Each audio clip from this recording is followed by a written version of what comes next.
quem está na linha para repercutir também essa reunião com a gente é Vera Magalhães, comentarista de política da CBN e também do jornal O Globo. Bom dia, Vera. Muito bom tê-la aqui. Tudo bem? Oi, Bianca. Bom dia para você e para os ouvintes. Muito bom falar com você também. Bom falar com você. Nesse dia que está sendo considerado um dia histórico, né? Por esse encontro que era muito aguardado, especialmente por nós brasileiros, depois de tantas punições ao Brasil, uma sobretaxa de 50%, sanções a autoridades brasileiras. Bom, como é que você analisa, avalia esse encontro presencial que durou quase 50 minutos, né? Para ficar bem claro, foram 35 minutos de conversa entre o presidente Lula e o presidente americano Donald Trump, depois membros técnicos e com conversa com a imprensa também nos minutos finais, totalizando quase 1 hora. Como é que você avalia isso, Vera Magalhães? Certamente, Bianca, é um avanço, é uma reunião longa, na qual participaram algumas das principais autoridades do governo americano e o nosso chanceler e mais alguns assessores de segundo escalão do lado brasileiro. Foram colocados os temas na mesa. Você ficou muito além daqueles poucos segundos que eles se encontraram pessoalmente na abertura da conferência da ONU e bastante, muito mais também do que a conversa telefônica que eles tiveram logo depois disso. Então, digamos que até aqui foi o que de mais consistente se teve na tentativa de entabular um acordo entre os dois países. Mas, de concreto, o que a gente tem aqui, esses setores técnicos dos governos vão sentar para aí sim tentar formular alguma coisa. E aí, nesse momento, a gente sabe que tem alguns complicadores colocados, principalmente nas falas do secretário de Estado, Marco Rubio. Ele, na viagem do Catar para lá, recebeu jornalistas a bordo do Air Force One. E algumas das falas dele mostram que talvez não seja tão simples e tão rápido, como o Trump disse, fechar um acordo, porque os Estados Unidos têm temas para serem incluídos na pauta de negociação que o Brasil não aceita discutir, ou pelo menos não aceitava discutir até agora. O Trump falou muito ligeiramente do Bolsonaro e falou não é da sua conta em tom de brincadeira, quando perguntado se isso faria parte da discussão, mas o Marco Rubio diz que os Estados Unidos têm interesse em que essa questão do Bolsonaro seja incluída na pauta de negociação. E isso é complicado. O Brasil não aceita esse tipo de coisa. Da mesma maneira, o Marco Rubio falou que os Estados Unidos querem discutir as restrições a empresas de tecnologia americanas.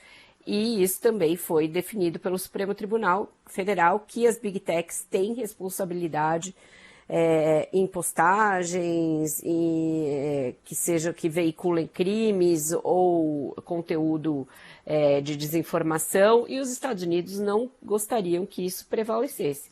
Então tem alguns temas espinhosos que estão na mesa, que os Estados Unidos, por meio do secretário de Estado e não do Trump, afirmam que gostariam de ver tratados. Da mesma maneira, essa questão da Venezuela também pode ser um fator complicado e de entrave nas negociações, porque não estava até aqui colocada essa ideia do Lula se apresentar como um mediador desse conflito, e ele nem deveria fazer isso, ser um mediador, ele pessoalmente, unilateralmente, de um conflito que é impossível de obter uma negociação, obter qualquer tipo de solução. Maduro, a gente sabe como ele é, alguém inflexível, Donald Trump igualmente inflexível. Como você se coloca como um anteparo entre duas pessoas com essa natureza?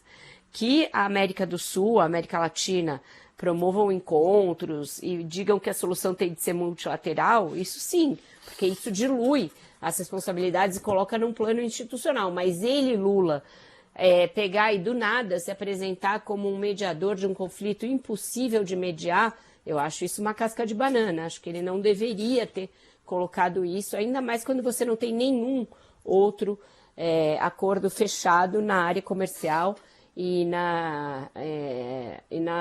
nas restrições impostas pela Lei Magnitsky a autoridades brasileiras. Até Então, porque, Vera, sim. só para pontuar também, não eu que peço desculpas, mas para pegar aí nesse gancho Venezuela, né? Lula, ainda antes dessa reunião, comentou às vésperas do encontro, né? Defendendo respeito à Constituição, falando sobre as tensões no Caribe, né?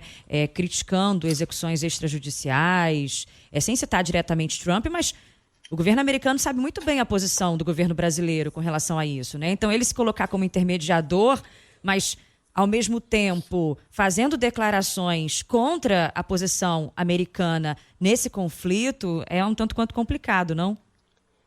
Você já não está exatamente neutro, né? Isso. O Brasil tem relações históricas com o governo Maduro, que, tudo bem, nos últimos meses tratou de tentar mitigar, fazendo algumas leves críticas ao Maduro diante do que ficou evidenciado como um processo ali bastante pouco transparente de eleições, para dizer o mínimo, mas essas relações históricas vão ser exploradas pelos americanos quando essa proposta for analisada. Então, não achei isso bom, achei isso desnecessário e não deveria ter sido assim.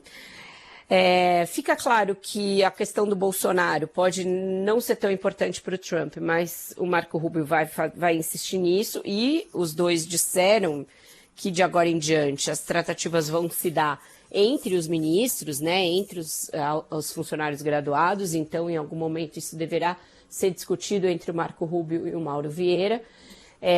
Então isso é um ponto ruim para o Brasil. O que é bom para o Brasil?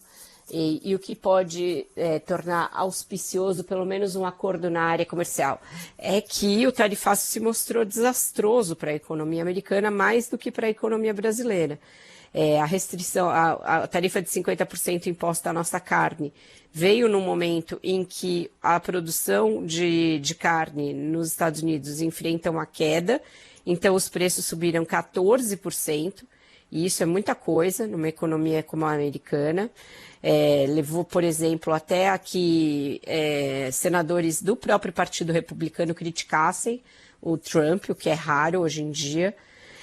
E também para o café e para o suco de laranja, a inflação escalou, a ponto de o México entrar numa espécie de triangulação, comprando produto brasileiro e revendendo para os Estados Unidos. Então, eu acho que tem possibilidade de pelo menos esses 3 produtos serem beneficiados com exceções ou com uma redução, se não total, pelo menos parcial dessa tarifa, o que já seria uma boa notícia. Com relação à supressão da Lei Magnitsky para autoridades brasileiras, eu acho que aí é um pouco mais complexo, porque o bode do Bolsonaro pode entrar na sala nesse momento e o Brasil realmente não tem como negociar qualquer coisa em relação aos ministros do Supremo e em relação ao Bolsonaro, porque, de fato, o Poder Judiciário no Brasil é completamente independente do Executivo. Sim. Bom, ficou em aberto ainda o tempo, né, a duração para um possível acordo prático, né, um resultado prático pós-reunião. Vai haver essa reunião logo mais com membros técnicos, mas o professor de Relações Internacionais Alexandre Pires, do IBMEC São Paulo, comentava há pouco sobre o tempo de duração de um acordo com a China, 9 meses, né? Você acredita que isso seja possível, durar tanto tempo? Ou para o Brasil, tudo que você colocou até aqui, né, seria mais fácil um acordo mais rápido, algo concreto, né, sendo divulgado mais rápido? Vera? A gente sabe que qualquer tentativa de fazer previsão contra Donald Trump é uma coisa arriscada para qualquer jornalista. Mesmo porque nessas questões tem muito vai e vem. Parece que se vai chegar a um acordo, mas se retrocede. Em relação à China foi assim. Agora, em relação ao Canadá, por conta de um anúncio, uma propaganda, o Trump está irritado e ameaçando retaliar o Canadá. Então, as coisas dependem muito do humor do presidente americano e da maneira como ele encara assuntos que muitas vezes nem têm diretamente a ver com a negociação. Então, é muito difícil fazer previsões. Eu acho que nesses produtos que estão gerando uma inflação imediata e são muito caros ao consumidor americano, aí tem chance de uma coisa pontual mais rápida. E a carne eu colocaria em primeiro lugar nessa lista, o café em segundo. Sim. Mas isso também é só tentando analisar com a lógica um governo que muitas vezes não se pauta pela lógica. Sim. Agora, em termos de imagem internacional e politicamente falando também, o presidente Lula sai fortalecido ao mostrar diálogo com o Trump, Vera? Isso certamente, né? Tem sido benéfico para o Lula todo esse processo, apesar das escorregadas que ele deu em frases bastante infelizes durante esse giro na Ásia. Então, ele quase transformou o que foi dado de bandeja para ele pela direita bolsonarista em uma crise. Mas a SECOM correu para consertar, tentaram botar panos quentes nas falas dele, dizer que mais do que palavras são as ações que importam, mas era importante que, justamente para aproveitar ao máximo essa oportunidade que abriu de mostrar ali firmeza, pulso, de se aproximar de setores dos quais ele estava afastado, como o agronegócio, de diversificar as exportações brasileiras para outros mercados. Todas essas oportunidades foram abertas pela bravata dos Estados Unidos e pela tentativa da família Bolsonaro de penalizar o Brasil. Mas, para aproveitar isso ao máximo, o presidente precisa agir de forma estratégica, se pautar pelo Itamaraty, pelos demais ministérios que estão envolvidos e nunca, jamais, em hipótese alguma, falar de improviso. Vera Magalhães, muito obrigada por essa análise. Um bom dia para você. Terá muito trabalho pela frente, eu imagino, né? E a gente vai se falando. Até a próxima. A gente se fala, Bianca. Até a próxima. Obrigada a você. Tchau. Vera Magalhães, comentarista da CBN do Jornal Globo, repercutindo aqui com a gente, ao vivo, o encontro histórico entre o presidente Lula e o presidente Donald Trump, que ocorreu mais cedo neste domingo, na Malásia.